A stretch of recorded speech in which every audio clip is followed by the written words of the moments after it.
Hola, en este video vamos a estudiar los conjuntos. Es una introducción a este tema. Arranquemos con una definición intuitiva. Un conjunto es una colección bien definida de objetos, llamados elementos de un conjunto. Bien definida se refiere a que se sabe cuáles de esos objetos pertenecen a la colección, o sea, al conjunto, y cuáles no. Hay dos maneras de definir un conjunto. La primera es por comprensión. Comprensión quiere decir comprimido de alguna manera. Es una manera de expresar eso. Decimos que se enuncia una propiedad que caracteriza a todos los elementos del conjunto. La notación que vamos a usar es la que aparece aquí a continuación. El conjunto se simboliza en general con una letra mayúscula, por ejemplo, A. Y decimos A es igual, entre llaves describimos la propiedad. Serían los X pertenecientes, este es el símbolo de pertenece, ahora en un poquitito más adelante lo miramos con detenimiento, a una categoría, esta U hace referencia a un conjunto de elementos que tienen alguna categoría, tales que, esos son los dos puntos, P de X. P de X es el predicado o la propiedad que se tiene que cumplir, ¿no? Es lógica de predicados. Hay algunos X que la van a cumplir, esa propiedad o ese predicado, y algunos X que no la van a cumplir. Entonces, acá les pongo un ejemplo. A es el conjunto de números X pertenecientes a los naturales, tales que X es menor que 6. Este conjunto A tiene algunos elementos que son naturales, eso es lo primero que dice. Y después de la barra, que cumple la misma función que los dos puntos, se describe el predicado. P de X sería X es menor que 6. Sabemos que hay algunos números naturales que cumplen eso, y otros que no. Los que están dentro del conjunto A son los que cumplen. Cuando uno quiere decir quiénes son, se habla de la definición por extensión. Entonces, la definición por extensión es cuando se enumeran todos los elementos del conjunto, ¿sí? Enumerar, decir uno por uno cuáles son. Esto solo se puede hacer, bueno, cuando el conjunto es finito, ¿no? Finito es lo contrario de infinito, o sea, cuando uno tiene un conjunto donde hay una cantidad finita de elementos. Por ejemplo, en el caso anterior, los números naturales menores a 6 son el 1, el 2, el 3, el 4 y el 5, y no hay ninguno más. Todos los demás números naturales están fuera del conjunto A. Vamos a hablar entonces de que el 1, el 2, el 3, el 4 y el 5 pertenecen a A. Acá abajo está este recuadrito que dice lo que acabo de decir. Decimos que un elemento A minúscula, serían el 1, el 2, el 3, el 4 y el 5, pertenece al conjunto A mayúscula si se cumple que el valor de verdad de P de A es verdadero. ¿Sí? En este caso, que X es menor a 6, si yo la X la reemplazo por 1, me queda 1 es menor que 6, y eso es verdadero. Entonces el 1 es un elemento de A. Lo mismo con el 2, con el 3, con el 4 y con el 5. Si yo pusiera el número 6, 6 es menor que 6, eso es falso, por eso el 6 no es un elemento de A. O sea, el 6 no pertenece a A. O sea que lo contrario de pertenecer es no pertenecer. Bueno, este es el símbolo de pertenece. Lo dejo acá bien claro. Y ahora vamos con la idea de no pertenecer. El símbolo de no pertenecer es la misma E, pero tachada. Decimos que un elemento A no pertenece al conjunto A mayúscula si se cumple que el valor de verdad de P de A es falso. ¿Sí? Por ejemplo, el del 6. 6 no es menor que 6, entonces el número 6 no es un elemento del conjunto A, o sea, no pertenece a A. Lo notamos con esta E tachada. Bueno, avancemos un poquito respecto de la pertenencia y la no pertenencia. Una manera de representar un conjunto es lo que se llama el diagrama de Venn. El diagrama de Venn, para el ejemplo anterior, por ejemplo, es un círculo o una curva cerrada, o sea que no está abierta, no tiene agujeros, como que encierra algo adentro, una porción del plano, y ahí adentro se ponen puntos que hacen referencia a los elementos que vos tenés. En nuestro caso hay 5 elementos, así que vamos a poner 5 puntitos. Si uno quiere ser más específico, lo que va a hacer es a cada punto asignarle un elemento. Por ejemplo, este punto es el 1, este otro punto representa el elemento 2, este es el punto que representa el elemento 3, el 4 y el 5. Eso es lo que se llama el diagrama de Venn de un conjunto. Ponemos otro ejemplo. Acá hay otro conjunto. Me gustaría que piensen un momento cuántos elementos tiene este conjunto. La respuesta es 4 elementos. El 0, el -4, este elemento que es el tercero, que es un 3 metido entre dos llaves, y un cuarto elemento que son el 0 y el 2 también metidos entre dos llaves. Pero los elementos del conjunto B son 4. Para representarlo voy a necesitar 4 puntitos. Cada uno de estos puntitos va a estar asociado a uno de estos elementos. Por ejemplo, en este caso puse el 0 al primer puntito, el -4 a este que está acá a la derecha. En el puntito este de abajo puse el tercer elemento, que es este 3 entre llaves, y para el último elemento le puse un puntito que es el elemento conjunto 0,2. O sea, el cuarto elemento del conjunto B es un conjunto. Puede ser un conjunto de conjuntos. Eso no está prohibido en matemática. Hagamos un ejercicio a ver si se entiende esto. Nuestro ejercicio es verdadero o falso y hay algunas propuestas. Les propongo en este momento que piensen, pongan pausa al video, decidan verdadero o falso y a continuación vamos a ir dando las respuestas. Bien, vamos con las respuestas entonces. -4 pertenece a B. Esto se da si el -4 es un elemento de B. En nuestra representación vemos que el -4 es este que está acá. Así que la primera es verdadera. El ítem B. 3 pertenece al conjunto B. Eso es falso. Ninguno de estos 4 elementos es el 3. Hay algo parecido que es un conjunto que contiene 3, pero no es exactamente 3. Entonces, este es falso. Tiene que ser, para que se dé la pertenencia, exactamente ese valor. Por eso, el ítem C es verdadero, porque justamente el conjunto que contiene 3 pertenece a B, ¿sí? Es uno de sus elementos, el tercero. Y por último, el ítem 4 dice 2 es un elemento de B, o 2 pertenece a B, y no es cierto. Hay un 0 y hay un -4, son los únicos dos números sueltos. El 2 está dentro de un conjunto que es un elemento de B. El elemento de B es mucho más grande, no es solamente el 2. Así que esto es falso. Bueno, si no se entendió, piensen un ratito más y en la clase siempre lo charlamos. Avancemos. El conjunto vacío. El conjunto vacío es un conjunto que no tiene elementos, ¿no? Si la representación sería un conjunto sin puntos adentro, no hay nada adentro, no tiene nada. Se puede escribir, perdón, de esta manera, como unas llaves que no contienen nada adentro, llave que abre y llave que cierra, y no enumeré ningún elemento porque no hay. O también esta forma simbólica que es como un circulito tachado, ¿no? Como si fuera el círculo del diagrama de Venn tachado. Eso significa un conjunto vacío. Hay algunos conjuntos vacíos, por ejemplo, acá propongo dos. El conjunto A es el conjunto de los números naturales, tales que los números son menores a 1. Bueno, no hay ningún natural menor a 1. Los naturales arrancan en el 1. O sea, el primer natural es el número 1 y ya no cumple esta desigualdad. Ningún otro natural cumple esa otra desigualdad. El conjunto A es un conjunto vacío. El conjunto B es otro ejemplo de eso. Dice que es el conjunto de números pertenecientes a los reales, tales que los elevo al cuadrado y me da -1. Y no hay ningún número que elevado al cuadrado dé -1. Todos los números reales, cuando uno los eleva al cuadrado, dan positivo, nunca van a dar negativo. Así que este conjunto B también sería un conjunto vacío. El conjunto que antes les prometí del que iba a hablar es el conjunto universal. El conjunto universal es el conjunto que tiene todos los elementos del universo donde se está trabajando. Se puede notar con la letra U mayúscula, así en imprenta, o también una U medio manuscrita.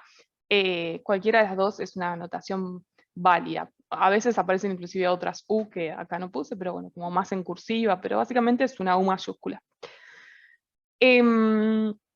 Pongo acá algunos ejemplos de conjuntos universales con los que nos vamos a encontrar en esta materia. El conjunto de los números naturales, el conjunto de los números reales, como por ejemplo en los ítems anteriores. Podemos observar eso, que dice los X pertenecientes a los naturales, o sea, nos dice en qué universo estamos trabajando.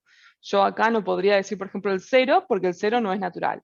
O el -1, si bien cumple esta desigualdad, no es natural. Entonces no es un número con el que pueda estar evaluando la proposición, el predicado.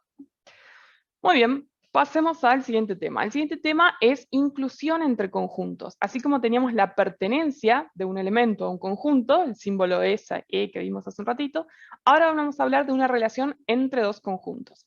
Decimos, dados dos conjuntos, A y B, si todo elemento del conjunto A pertenece también al conjunto B, decimos que, dos maneras de decir exactamente lo mismo. A está incluido en B, de ahí lo de inclusión. A está incluido en B. Todos los elementos de A son elementos de B, entonces A está incluido en B. O bien podemos decir que A es un subconjunto de B. La notación que vamos a usar es esta C, que no es una C, ¿no? Pero bueno, sería como una C. A está incluido en B, se lee de esa forma. ¿sí? Lo que dice acá al principio. La definición simbólica es la siguiente. Lo mismo que dije acá con palabras, lo escribo acá con símbolos. A está incluido en B, sí, solo sí, para todo X se cumple que si X pertenece a A, entonces X pertenece a B. Todos los elementos de A, entonces, son también elementos de B. El símbolo dijimos que es como una C. Análogamente a la inclusión, podría darse la no inclusión, o sea, A no esté incluido en B. Para que un conjunto A no esté incluido en B, lo que tiene que suceder es que no se cumple lo anterior. O sea, es verdadero, es lógicamente equivalente a decir que no es cierto que para todo X, X pertenece a A, entonces X pertenece a B. O sea, los elementos de A son también elementos de B. Eso es lo que no es cierto. Bueno, el símbolo, fíjense que es igual que el anterior, pero tachado, ¿no? O sea, no se cumple la inclusión. Y nosotros sabemos trabajar con estos esquemas proposicionales. Lo que hacemos es, la negación entra al corchete cambiando el cuantificador. Entonces, en vez de un para todos, va a aparecer un existe, y el no se mete dentro de la proposición y la niega completamente.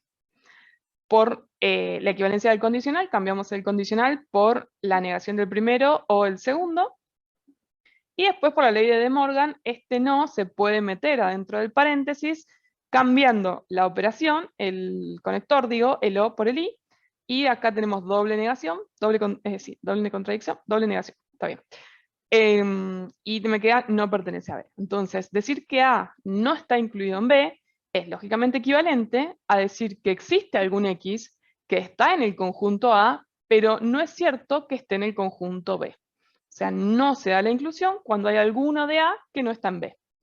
Esa es la idea que tenemos aquí. Bueno, en un ratito vamos a hacer un ejemplo más para practicar este concepto. Por ahora, un par de propiedades que es importante saber. La primera, para cualquier conjunto, cualquiera, para todo A, se cumple que el conjunto vacío está incluido en A. Y eso es porque se cumple la definición esta. Cualquier elemento del vacío está en A. Y eso es porque en realidad el vacío no tiene ningún elemento, así que no puedo contradecir, no podría demostrar que no está incluido, porque no hay ningún elemento del vacío que no esté en A. El vacío no tiene ningún elemento. Así que bueno, esta es verdadera porque no se puede demostrar lo contrario. La segunda propiedad dice, para todo conjunto A, el conjunto A está incluido en A. Es una propiedad medio tonta, no se sabe bien para qué sirve todavía, pero es cierta y vale la pena considerarla, pensarla un momento, ¿no? Si yo cambio acá en la definición A incluido en B por A incluido en A, estaría diciendo que si un elemento pertenece a A, entonces un elemento pertenece a A. Y eso es cierto, siempre, ¿no? O sea, si este es verdadero, entonces el condicional sea verdadero, y si este es falso, el otro es falso, pero el condicional sigue siendo verdadero. Así que esta inclusión sea siempre. O si quieren con palabras se entiende mucho más. Diríamos que para todo elemento del conjunto A también pertenece al conjunto A. Y sí, es medio redundante, pero bueno, es cierto. Y la última propiedad, esta es un poquito más interesante, dice, para todos conjuntos A y B se cumple que si A está incluido en B y B está incluido en A, un conjunto dentro de otro, y al revés también, entonces los conjuntos son iguales. Esa es la definición casi de inclusión. ¿Cuándo dos conjuntos son iguales? Cuando A está incluido en B y cuando B está incluido en A. Vamos a usar otros símbolos, además, para trabajar con conjuntos. El primero, fíjense que es muy parecido al de inclusión, ¿no? Es una inclusión con una rayita abajo. Se lee A está incluido o es igual a B. ¿Sí? O sea, es inclusión o igualdad entre los conjuntos. El de inclusión, pero al revés. A incluye a B, o sea, sería como que B está incluido en A, ¿no? Si uno lo leyera como de derecha a izquierda. Y el último es como el anterior, pero con el igual. A incluye o es igual a B. ¿Sí? En este caso, B estaría dentro de A, en los últimos dos. Y en el anterior, A estaría dentro de B. Bueno, hasta acá, si copiaron esto, genial. Si no, tómense un momento antes de avanzar para copiar la definición de igualdad. ¿Sí? Y voy a avanzar un poquito con un ejercicio. El ejercicio dice, ¿verdadero o falso? Otra vez. Dados los conjuntos, y nos da un montón de conjuntos, A, B, C, D, E, hasta F. Y un montón de afirmaciones de las cuales tenemos que decir si son verdaderas o falsas. Observemos que en este caso yo puse siempre el mismo símbolo, el de está incluido, pero pero bueno, podría en algún ejemplo darse al revés y simplemente habría que analizar qué es lo que ponemos. Bueno, a ver, arranquemos con el ítem A. Nos dice A está incluido en B. Tenemos que decir si es verdadero o falso. Para ver si pasa eso, tenemos que mirar los elementos de A, que son el 2 y el 4, y ver si también están en el otro conjunto, o sea, en el conjunto B. Es cierto eso, los dos elementos de A están en B. Entonces, esta inclusión es verdadera, ¿sí? Todos los elementos de A pertenecen a B. Miremos la segunda. C está incluido en B.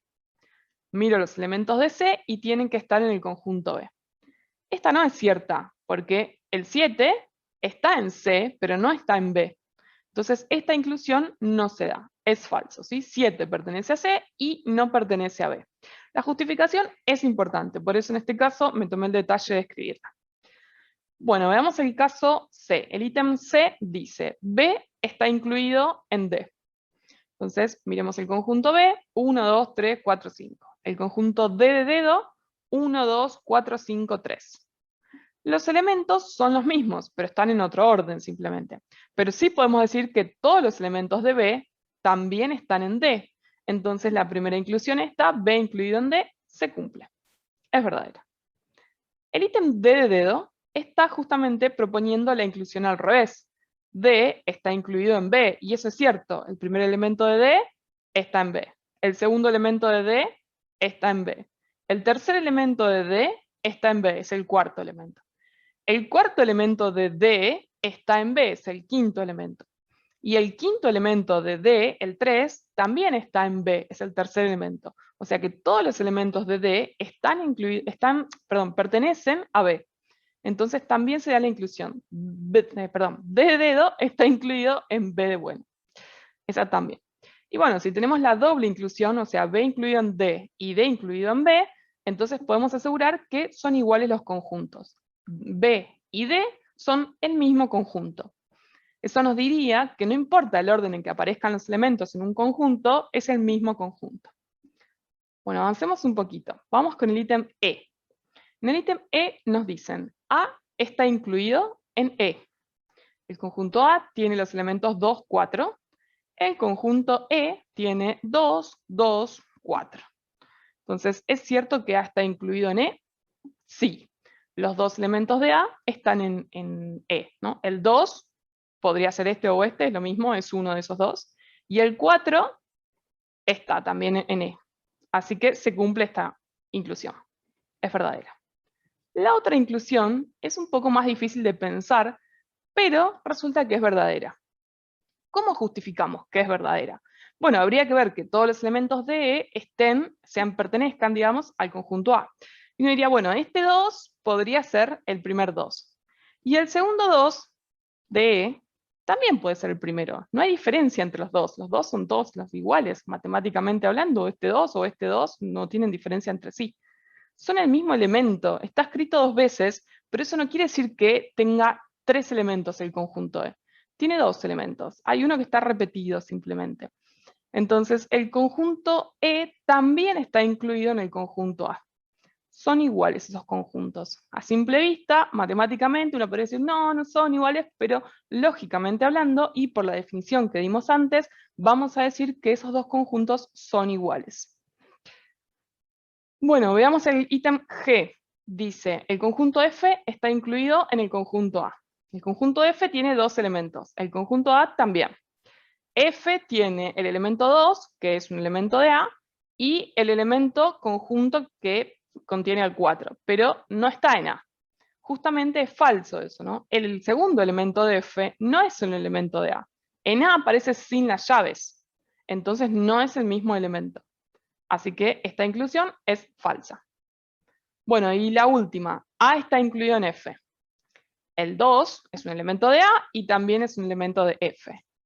El 4 es un elemento de A, pero no es un elemento de F. F tiene 2 elementos, un número y un conjunto. El número es 2, no es el 4. Y el conjunto no es un número. Entonces también es falsa esta otra, ¿sí? El 4 es un elemento que no pertenece a F. No está ahí. Bueno, eso fue todo por ahora. En la clase vamos a seguir avanzando sobre este tema, así que no se la pierdan. Los espero. Hasta la próxima.